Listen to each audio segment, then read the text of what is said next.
नमस्कार दोस्तों, स्वागत है आप सभी का अपने इस चैनल पर, जहां पर मैं इटली से संबंधित सारी जानकारियां, लीगल जो जानकारी है वो आप सब तक पहुंचाता रहता हूं समय समय पर।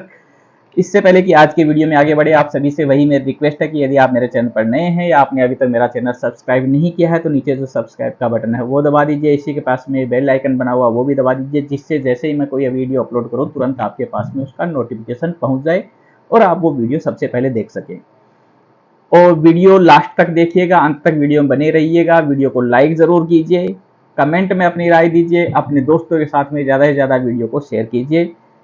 अब बढ़ते हैं आज के वीडियो में आगे। तो देखिए, पिछले कुछ वीडियो में मैंने आप सबको बताया कि मैंने सबसे पहले आपको ये भी बताया था कि कैसे इटली की प्रधानमंत्री जॉर्जिया मेलोनी जो है उन्होंने ये डेक्रेटो फ्लूसी का जो सिस्टम चल रहा है इसको है वो इसमें जो चीज़ें उन्हें सही नहीं लग रही कि जहाँ से फॉर्म ज़्यादा आते हैं लेकिन वहाँ पर काम कम है, तो ये कुछ चीज़ें थी उनको लेकर के उन्होंने सारा प्रोसेस है वो एंटी माफिया को भी उन्होंने ये सारे डॉक्यूमेंट्स है वो दिए हैं कि इसको चेक करिए यहाँ पर कहाँ माफिया वगैरह तो नहीं है। इसको लेकर के मैंने वीडियो बनाया था, पिछले वीडियो में भी इसका जिक्र किया था।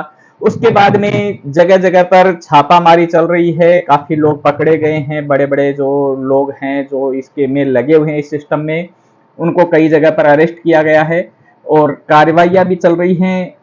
अलग अलग यूनियंस का, अलग अलग संस्थाओं के बयान आ रहे हैं। तो कुल मिलाकर के डेक्रेटो फ्लूसी को लेकर के फिलहाल है वो काफ़ी कुछ उथल पुथल चल रही है।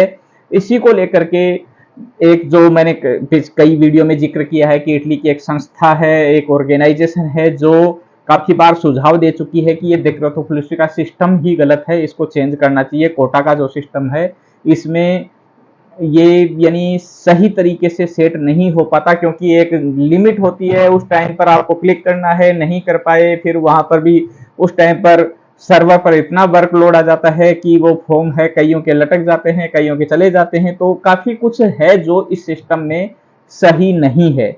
इसको लेकर के खूब है वो सरकार के पास में सजेशन भी जा रहे हैं और फिलहाल जो ये चल रही है जांच वगैरह, इससे भी काफी कुछ निकल कर आ रहा है। तो इन सब चीजों का जो निचोड़ है, जो सार है, वो यही है कि जहां तक लगता है अगले साल जो फ्लूसी जो खुलने वाली है, जो 3 साल का प्रोग्राम 2023, 2024, 2025 का गवर्नमेंट ने बनाया था, जिसके अंतर्गत अभी अगले साल का है वो फरवरी में पेपर जमा होने बाकी हैं। तो जितना कुछ समझ में आया है इन सारे जो भी चल रहा है इस मामले को लेकर के, उससे यही सामने आ रहा है कि इस बार जो फरवरी में फॉर्म जमा होने जा रहे हैं उनमें जरूर कुछ ना कुछ नया सिस्टम ये लाएंगे। हालांकि रहेगा वही डेक्रेटो फ्लूसी है, क्लिक डे है, सारा सब कुछ है, लेकिन कुछ ना कुछ प्रोसेस है उसमें चेंजेस करेंगे जिससे कि थोड़ा बहुत इस पर कमांड किया जा सके। हालांकि ये सब यानी कितना भी ये प्रोसेस को चेंज कर ले, कितना भी कुछ कर ले, जब तक जो जॉब ऑफर करता है वो और जिसे जॉब चाहिए वो, इन दोनों के बीच में डायरेक्ट कांटेक्ट नहीं होगा, कोई ऐसा सिस्टम नहीं तैयार होगा कि जॉब ऑफर करने वाला है वो कहीं पर डायरेक्ट ऑफर कर सके और जिसे जॉब चाहिए वो डायरेक्ट वहां पर जाकर के अप्लाई कर सके। जब तक ये सिस्टम गवर्नमेंट नहीं लाएगी तब तक कोई ना कोई वो कितने ही कानून बदले, कितना ही नया तरीका ले आए, सब चीजों का तोड़ निकल जाता है, हर चीज का एक रास्ता मिल जाता है कि कैसे क्या करना है। हालांकि जैसे जितना जो कुछ सुनने में आ रहा है, कई जगह पर पढ़ा है, उससे ये लग रहा है कि इस बार ये डेक्रेटो फ्लूसी में ऐसा कुछ चेंज करेंगे कि काम का कॉन्ट्रैक्ट है वो पहले से करना पड़ेगा, यानी फॉर्म भरने से पहले। तो उसमें भी कोई दिक्कत नहीं है और लोग वो भी कर लेंगे पहले, उसमें क्या होगा। क्योंकि फिलहाल भी तो जो सही लीगल तरीके से जो पेपर बना रहे हैं इस डेक्रेटो फ्लूसी में जो लोग आ रहे हैं उनका काम का कॉन्ट्रैक्ट तो होता ही आने के बाद में होता है, तो वो पहले करके दे देंगे, देना होगा उनको। लेकिन इससे ये थोड़ी ना कि ये सिस्टम रुक जाएगा, कि इसमें इंटरमीडिएटर की, यानी मेन चीज है जो मैं कहता हूं वो ये है कि इंटरमीडिएटर है उसका यानी रास्ता कम करना चाहिए कि उसकी जरूरत कम पड़े लोगों को। डायरेक्ट है जॉब ऑफर और जॉब रिक्वेस्ट, इन दोनों का डायरेक्ट कनेक्शन होना चाहिए। जहां से जॉब मिल रहा है, जिनको जॉब चाहिए, वो कहीं ना कहीं एक ऐसी जगह बनाई जाए कि वहां पर उनका डायरेक्ट कांटेक्ट हो सके। इसी को लेकर के अभी जो है आज है वो कॉन्सुलेंटी दल लावोरो है, उनका जो नेशनल प्रेसिडेंट है रोसारियो डे लूका, उन्होंने है वो क्लिक डे को लेकर के ही फिर से कुछ नई बातें कही हैं। तो उनका कहना है कि ये कोटा का जो सिस्टम है ये थोड़ा सा सही नहीं है, क्योंकि इसमें हर जगह को जहां पर जिनकी डिमांड है उनको सही से कोटा नहीं मिल पाता। ये लिखा है इन्होंने, De Luca ha evidenziato come attuale sistema non risponda adeguatamente alle esigenze del mercato del lavoro italiano, causando una crescente insoddisfazione tra le imprese che necessitano di manodopera straniera। फिलहाल जो सिस्टम है क्लिक डे का वो Italian market है, जो work का, job का जो मार्केट है, मैन पावर का जो मार्केट है, उसकी जरूरतें हैं उन्हें पूरी नहीं कर पा रहा है फिलहाल जो ये सिस्टम है ये। और इससे जो है जिन लोगों को बाहर से लोग बुलाने हैं, जिनको यानी विदेशी कामगारों की जरूरत है, उनके और उन कंपनियों, जिन कंपनियों को जरूरत है, उन कंपनियों के और सरकार के बीच में है वो इनसोडिस्फैक्शन, यानी वो इससे संतुष्ट नहीं है, असंतुष्टि उनकी है वो बढ़ती जा रही है। Secondo De Luca il click day consente solo a un numero limitato di lavoratori extracomunitari di entrare in Italia।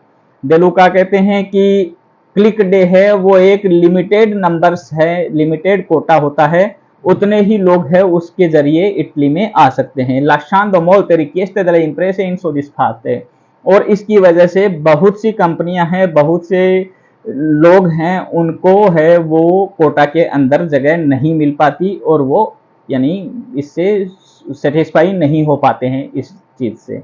È necessario individuare un metodo diverso da quello delle quote per portare nel nostro paese più forza lavoro regolare, garantendo al tempo stesso un circuito che sia flessibile e virtuoso, ha dichiarato De Luca। तो De Luca कहते हैं कि फिलहाल हमें कोई ऐसा system खोजना पड़ेगा जो है ये कोटा के सिस्टम से अलग हो।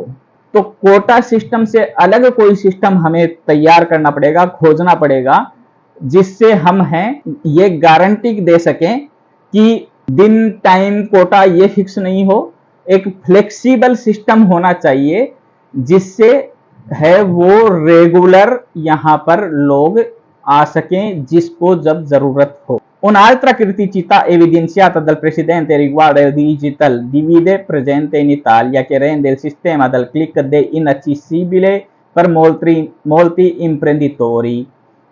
फिर जो ये डिजिटल जो कर दिया कि ऑनलाइन आपको फॉर्म भरना है, स्पीड से भरना है, उस टाइम पर भेजना है, इससे क्या हुआ है कि इससे इस सिस्टम ने है वो इटली को बांट दिया है, इस डिजिटल सिस्टम ने बांट दिया है कि छोटे जो कंपनियां हैं या जो लोग हैं जो इस सिस्टम से इतने जानकार नहीं है, क्योंकि कोटा का सिस्टम सेकंडों में कोटा खत्म हो जाना, जल्दी भेजना, पहले भेजना, इन सारी चीजों का हर इंसान को नॉलेज नहीं होता है। तो इससे कई कंपनियां कि जिनके पास में अपग्रेडेड सिस्टम नहीं है, जो इतनी तैयारी नहीं कर पाते, जो समय पर नहीं भेज पाते, वो इस सारे सिस्टम से बाहर हो जाते हैं। जो इसमें एडवांस निकलते हैं वो वही हैं कि जो इससे काफी जानकार हैं, जिनके पास में सारे इंस्ट्रूमेंट हैं, तो वो आगे निकल जाते हैं।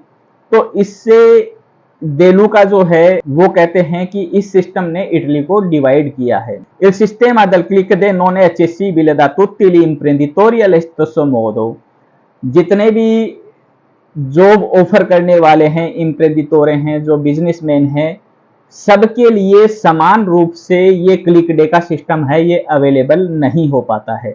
Un limite sul quale occorre di intervenire per evitare disservizi di natura tecnologica, ma soprattutto situazioni che creano incertezza, difficoltà operative ed economiche negli operatori, ha aggiunto De Luca। तो De Luca कहते हैं कि इसको इस तरीके का system बनाना चाहिए कि जिससे ये है वो सबके लिए समान हो। जो जैसे ये पिछले कुछ सालों से आप भी मेरे वीडियो देखते हैं तो आपको पता होगा कि मैं हर बार बताता हूँ कि आज है वो जब 9 बजे फॉर्म भरना शुरू हुए, भेजना शुरू हुए, तो सिस्टम है वो रुक गया था, ब्लॉक हो गए थे। तो ये सारी जो चीजें हैं, ये जो बता रहा है दी सर्विस दी नतूरा टेक्नोलॉजी का, टेक्नोलॉजी में जो यानी सर्विस है वो सही से नहीं मिल पाती है, जो सही काम नहीं कर पाता है, सर्वर ब्लॉक होते हैं और है, इन चीज़ों को भी हमें देखना होगा।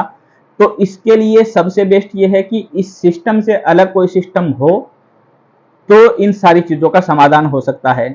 De Luca ha sottolineato la necessità di evitare l'arrivo di lavoratori stranieri attraverso canali irregolari che spesso sfociano in situazioni di sfruttamento. Bisogna creare un sistema privo di imbuti burocratici, ha concluso। तो De Luca कहते हैं कि हमें इस तरीके का system बनाना चाहिए कि जिससे इर्रेगुलर लोग ना आए, गलत तरीके से लोग ना पहुंचे, और यहां पर आने के बाद में भी उनको जो ब्यूरोक्रेसी है, जो डॉक्यूमेंट का प्रोसेस है, वो इतना कॉम्प्लिकेटेड ना हो कि उसमें फंस करके है वो यहां पर इर्रेगुलर हो जाएं या उनका लोग है वो शोषण कर पाए।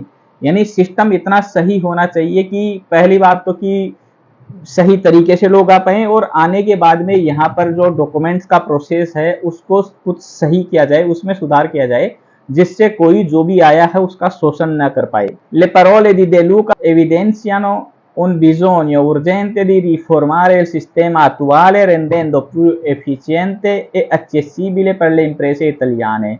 तो De Luca का मोटा मोटा जो कहना है, सारी जो उन्होंने बात कही उसका कहना यही है कि फिलहाल का जो सिस्टम है डेक्रोथोफ्लूसी का, क्लिक डे वाला है, उसको दोबारा से रिफॉर्म किया जाए, उसमें कुछ बदलाव किया जाए जिससे ये सबके लिए एक्सेसिबल हो, सब इस तक पहुंच सके, सब इसे यूज कर सके।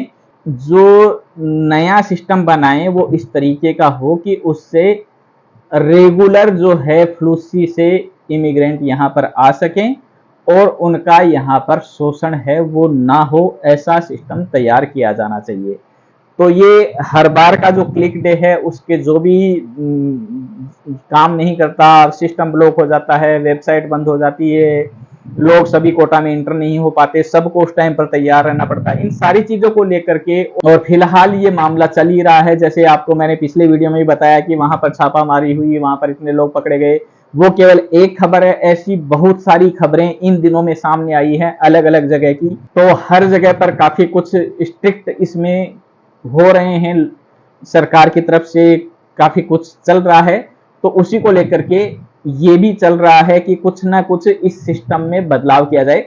हालांकि अभी तक ऐसा कुछ तैयार होकर के सामने नहीं आया है। जैसे ही कुछ भी इस नया आएगा, इस बार की फ्लूसी में क्या कुछ होने वाला है, कैसे होने वाला है, कुछ ना कुछ जो भी नया होगा उसका वीडियो आपको मेरे चैनल पर जरूर मिलेगा, जैसे ही कुछ सरकार की तरफ से ऑफिशियल आएगा। हालांकि बातें हैं वो चल रही हैं, तो अंदाजे अलग अलग लोगों के अलग अलग तरीके से लग रहे हैं। मेरा जो आप सबको पता है, जो मुझे काफी समय से फॉलो कर रहे हैं, मेरे वीडियो पर आपको वही जानकारियां मिलेंगी जो रियल हो, जो सरकार की तरफ से हो, जिनका कोई प्रूफ हो, वो ही चीजें मैं मेरे चैनल पर आपको पहुंचाता हूं। इसलिए हो सकता है बीच में आपके पास में कुछ भी खबरें कहीं से भी आती रहें कि ये हो गया, वो हो गया, ऐसा होने वाला, वैसा होने वाला है।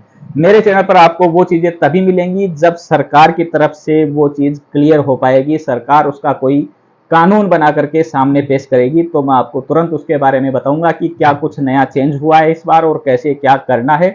तो ऐसी ही सभी जानकारियों के लिए बने रहिएगा मेरे चैनल पर। जो लोग अभी तक मेरे चैनल से नहीं जुड़े हैं उन सबको भी चैनल से जोड़िए, ज्यादा से ज्यादा लोगों तक वीडियो पहुंचाइए, जिससे सब लोगों को सही जानकारियां सही समय पर पहुंच सके। और ये वीडियो आपको अच्छा लगा तो इसको लाइक जरूर कीजिएगा, अपने दोस्तों के साथ में वीडियो शेयर कीजिए और कमेंट में अपनी राय जरूर दीजिए। मिलते हैं जल्द ही अगले वीडियो में। धन्यवाद।